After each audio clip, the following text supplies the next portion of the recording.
Well, this is another question that would probably appear on the SAT. So it says there are two triangles, and the lines are straight, so they go right through each other. And you have this angle up here, 63 degrees, this angle down here, 51 degrees. And it's saying what is the absolute value of the differences of these two numbers, x minus n.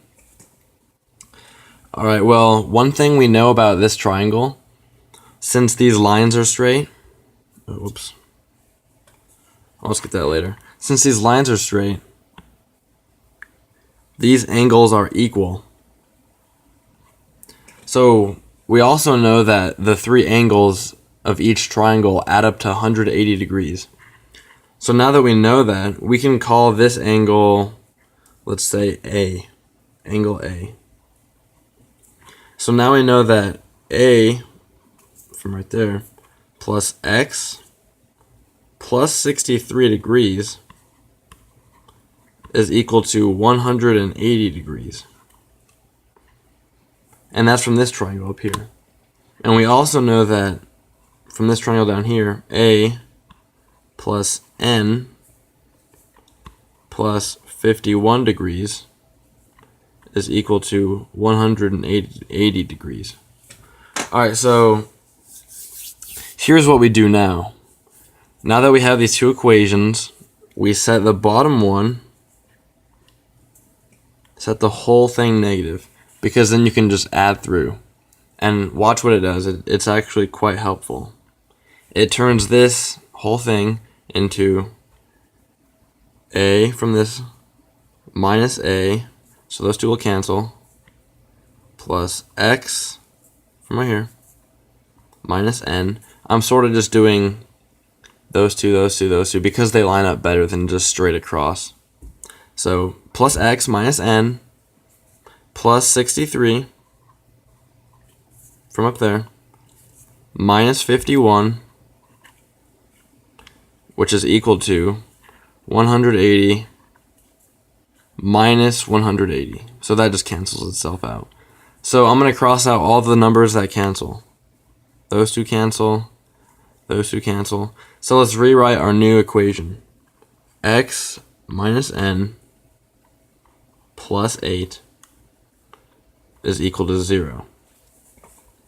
Well, if X minus N plus 8 is equal to 0, and we're trying to find the absolute value of X plus N, or X minus N, sorry, all we have to do is subtract 8 from both sides, which leaves us now with X minus N is equal to negative 8. So does this mean my answer is negative 8? Well, close. The answer is actually positive 8 because we have the absolute value here. So this means that the absolute value of X minus N is equal to 8. Our next question is about a sequence. It says, if each term in the sequence increases by 7, what is the 16th term? Well, here's the sequence. A, 2a minus 1, 3a minus 2, and so on. The numbers keep getting larger and larger. So it says if it increases by 7, that means that this should be 7 more than that. This should be 7 more than that. This should be 7 more, and so on. And we're trying to find the 16th term. So a way we could write this would be 2a minus 1, we'll use this, is equal to, well, it should be a plus 7, because it says the initial term plus 7 should be the second term. So now that we know this, we can find a simply by adding 1 to both sides, which will give us 2a equals a plus 8. And then we can subtract a from both sides.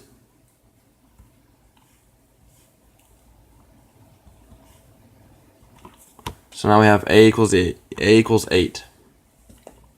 So now that we know that a equals 8, we could just write 8. Will that be 15, 22, since it adds up by 7 each time, the way to find the 16th is we say, well, we already know that this is 8, and then we'll just call this one the first one, this one the second, and this one the third. And if we keep going on, the 16th becomes the 15th. Now the reason I do this is because then you can say, if that's the 15th, and they all increase by 7, all we have to do now is do 15 times 7, plus the initial, and this value is 8. So 15 times 7 plus 8. And that should be our answer. So 15 times 7 is, let me just write this down. It's actually 105. Oh, I mean, a way to do that would just be 10 times 7 plus 5 times 7. So 70 plus 35. So we have 105 plus 8, which is simply 113. And that means that the 16th term in this sequence would be 113.